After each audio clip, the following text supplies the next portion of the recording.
एक महल्ला पहला, पहले प्यार लगा थण दुध, दूजे माए बाप की सुध।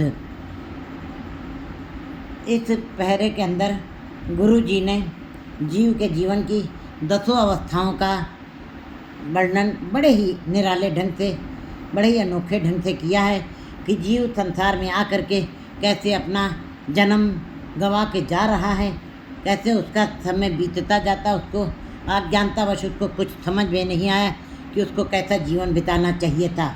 गुरु जी पहले में बता रहे कि जब बच्चा माता के गर्भ से बाहर आता है, जन्म के उपरांत ही, ये भी बड़ा आश्चर्यजनक बात है कि माता के गर्भ में जैसे ही बच्चा आता है, 7वें महीने में ही बच्चे के लिए दूध भगवान पैदा कर देता है। माँ तभी गुरु जी कहते हैं, सब लोग चिंता करते हैं कि परिवार हो रहा है बड़ा, कौन पालना करेगा, कैसे उसको खिलाया जाएगा। ये नहीं पता कि बच्चा जन्म संसार में जन्म बाद में ले रहा है, पहले माता के स्तन में दूध आ रहा है, और वही जो स्तन बिल्कुल मांस का था वो मैलो कीनो साबुन सूद, उसको कैसे निर्मल कर दिया, उसको कैसे पवित्र कर दिया है। उसके अंदर से दूध, निर्मल दूध, पवित्र दूध निकलने लगा, जो बच्चे का भोजन का आहार बना।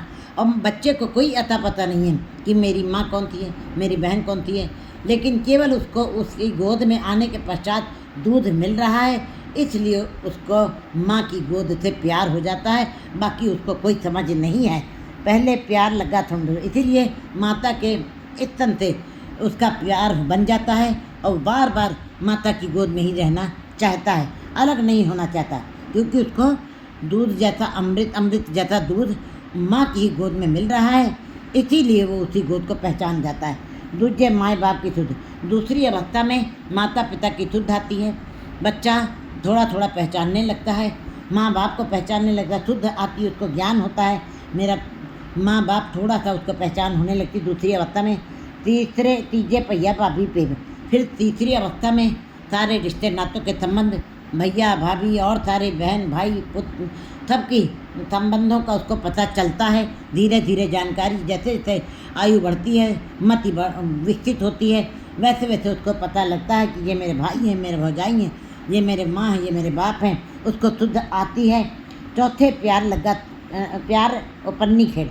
और चौथी अवस्था ऐसी अवस्था है जब केवल खेल ही खेल बच्चे को पसंद होते हैं, हर दम खेलना, यहाँ तक कि उसको भोजन की भी शुद्ध बड़ी कम रह जाती है, वो खेलना ही खेलना चाहता है। जैसे हम बच्चों को छोटे छोटे खिलौने दे देते हैं खेलने के लिए, उसको पकाने के लिए, इसी प्रकार परमात्मा हमको सचमुच के खिलौने दे देता है, और ये संसारी जीव उस सजीव खिलौनों के साथ ही अपना जीवन बिता के चले जाते हैं, व्यर्थ में बिता के चले, उसी के मोह में चले जाते हैं, उनको निरंकार की याद भी नहीं।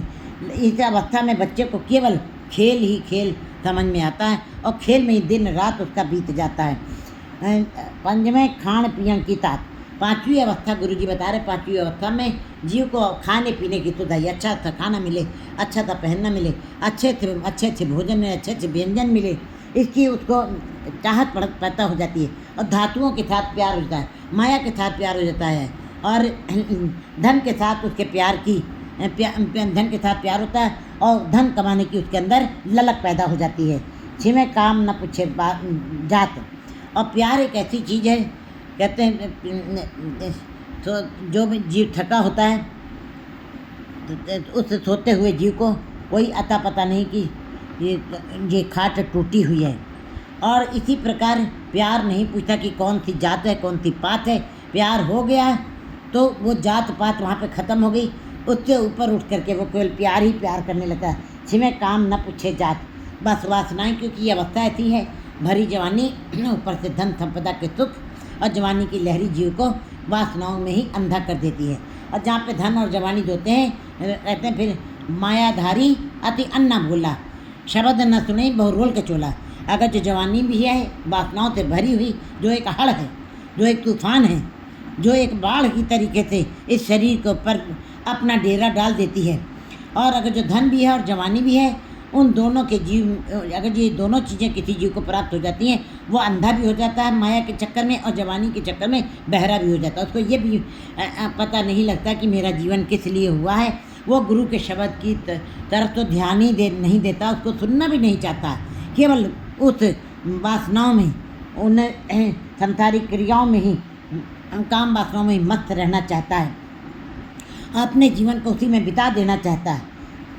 काम न पूछे जात। और यहाँ पे वो अपनी जात पात भी नहीं पूछता कि मैं इस जात का तो मुझको इस जात की लड़की लानी है अपने घर में। नहीं, प्यार हो गया, जात पात पूछे। कहते हैं वहाँ पे जात पात का कोई अर्थ नहीं। प्यार न पूछे जात को पात। प्यार तो जात को पात भी नहीं पूछा, प्यार हो गया बस जीव उसी में अंधा हो जाता है। 7वें संग किया करवात। 7वीं अवस्था में घर में परिवार बन गया है और 40 थी पुर। अब उसके पूरे होने की अवस्था आ गई है। उसका विकास हो गया पूरा, शारीरिक विकास, मानसिक विकास, पारिवारिक पूरा जितना होना था वो पूरा हो गया है। और अब घर में ही उसका वास बन गया है।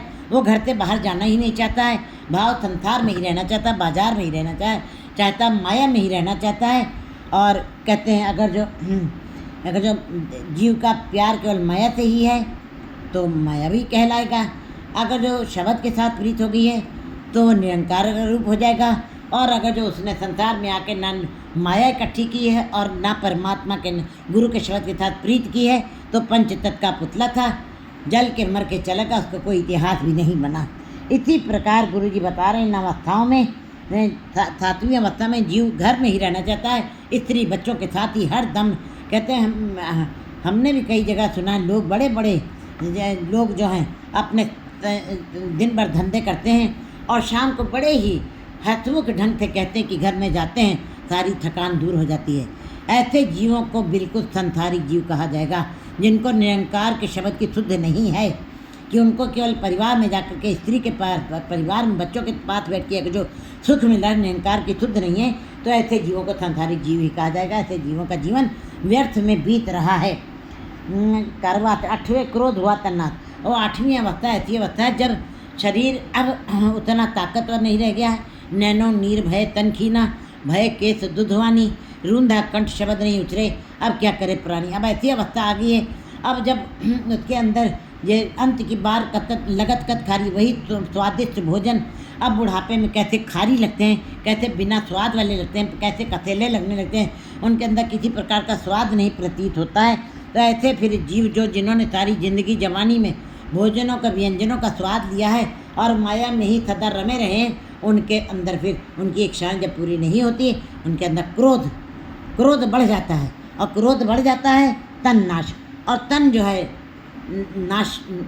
नाशवंता की ओर बढ़ रहा है, तन जो है मौत की तरफ बढ़ रहा है। और क्रोध बढ़ रहा है और शरीर का नाश हो रहा है। क्रोध हुआ तन नाश, उधर शरीर नाश की अवस्था की तरफ बढ़ा है, क्योंकि बुढ़ापा आ गया है। और बुढ़ापे के बाद मौत सामने दिखाई दे रही है। और गुस्सा बात बात पे आ रहा है। और गुस्सा जो है, क्रोध जो है ज्ञान को खा लेता है। क्रोध जीव को मूढ़ कर देता है, मूर्ख कर देता है। बुद्धि का एक थे कि बुद्धिमान लोग भी मूर्ख कहलाते हैं। 9वें तौल्य उभयत्वा। 9वीं अवस्था में यही जीव जब बाल काले थे, तब जवानी थी, तब नाम नहीं जपा। अब वही काले बाल, कक्के केस पुंडर जब हुए, बिन साबुन ने उजलिया, अब पुंडर हो गए केस, सफ़ेद हो गए केस। सफ़ेद होने का मतलब बुढ़ापा, पक गई है, खेती पक गई है। अब तो काटने पे भी मजबूर है, अगर जो कटेगे नहीं तो हवा के झोंके के साथ ही गिर जाएगी वो। इसका मतलब मौत सामने है। 9वें तौल्य उभयत्वा। अब बुढ़ापा सामने दिखाई दे रहा है, काले बाल सफ़ेद दिखाई दे रहे हैं और जीव मौत की तरफ बढ़ रहा है। श्वास ऊपर से नीचे से ऊपर उल्टी श्वासें चल रही हैं, ऊपर श्वासें चल रही हैं, उल्टी श्वासें चल रही हैं।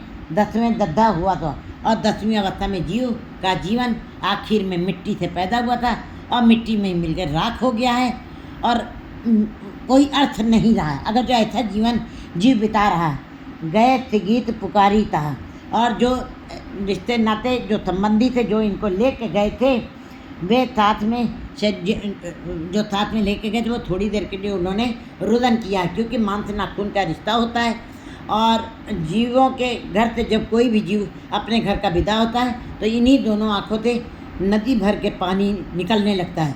जबकि संसार सारा जा रहा है, कहीं आंसू नहीं गिरते हैं, लेकिन अपने घर का एक जीव चला जाता है, इन छोटी छोटी आँखों से अपने आप ही अश्रु धारा बह रही है। इसका मतलब ममता है, मोह है। इस मन को ममता कहाँ से लगी? यही ममता भी जीवों को रुला देती है। जो उनको शमशान घाट तक छोड़ने गए थे वे भी, उन्होंने भी रोदन किया है और पुकार किया है, रोए हैं। उड्या हंस दतायरा, आखिर में हंस जो है उड़ गया और अपने रास्ते पड़ गया। वहाँ पे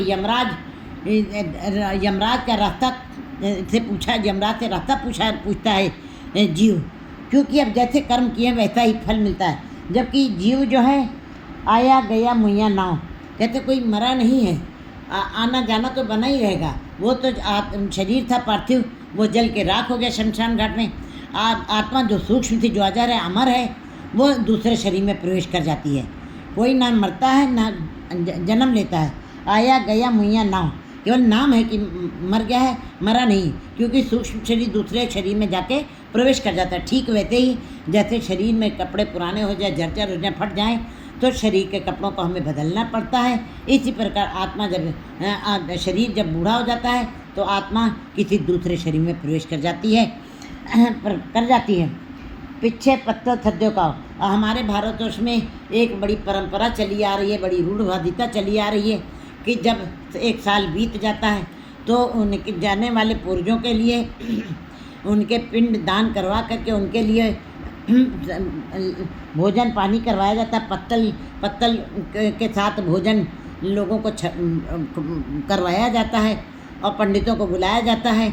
और हर साल ये श्राद्ध की तारीख के दिन ये कार्य किए जाते हैं। जिस दिन किसी का पूर्वज का दिन पड़ता है उसी दिन श्राद्ध किया जाता है। उसके अंदर अनेकों प्रकार के भोजन तैयार किए जाते हैं, मीठे फीके, और फिर उन भोजनों को पत्तल में डाल करके कौओं को बुलाया जाता है, या कौए को सद्दा दिया जाता है कि आ करके इस भोजन का पान करो।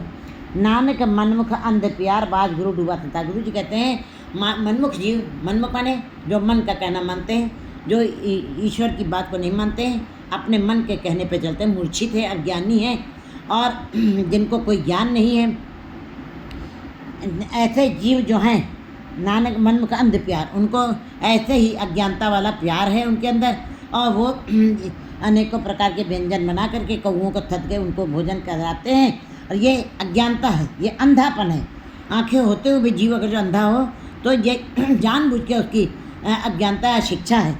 और गुरु जी अंत में यही जीवों को समझा रहे हैं कि ये जो भोजन है ये तो कोई कौए नहीं खा लेंगे, ये तुम्हारे पूर्वजों तक नहीं पहुंच जाएगा। जीते जी अपने सरजू काटे निर्जू पूजे अंतकाल को भारी। कहते जीते जी अपने माता पिता की सेवा करनी, अपने पूर्वजों की सेवा करनी चाहिए। और मरने के बाद चाहे जितने भी आप भंडारे करें, चाहे जितने भी पत्तल क्रिया करवा दीजिए, उसका कोई फल नहीं प्राप्त होता है। और बाज गुरु के बगैर, गुरु कौन है? गुरु प्रकाश है, गुरु ज्ञान है, गुरु अज्ञानता को दूर करता है, गुरु ये संदेहों को दूर करता है, गुरु इन भ्रमों को दूर करता है और जीव के अंदर बिल्कुल शुद्धता निर्मलताई वाले विचारों को भर देता है। फिर जीव जब गुरु के साथ जुड़ करके गुरु के शब्द की कमाई करता है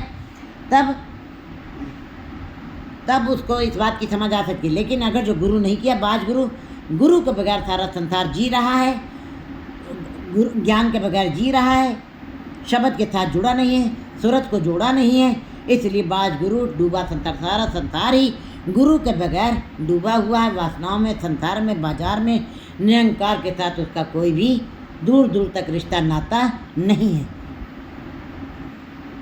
2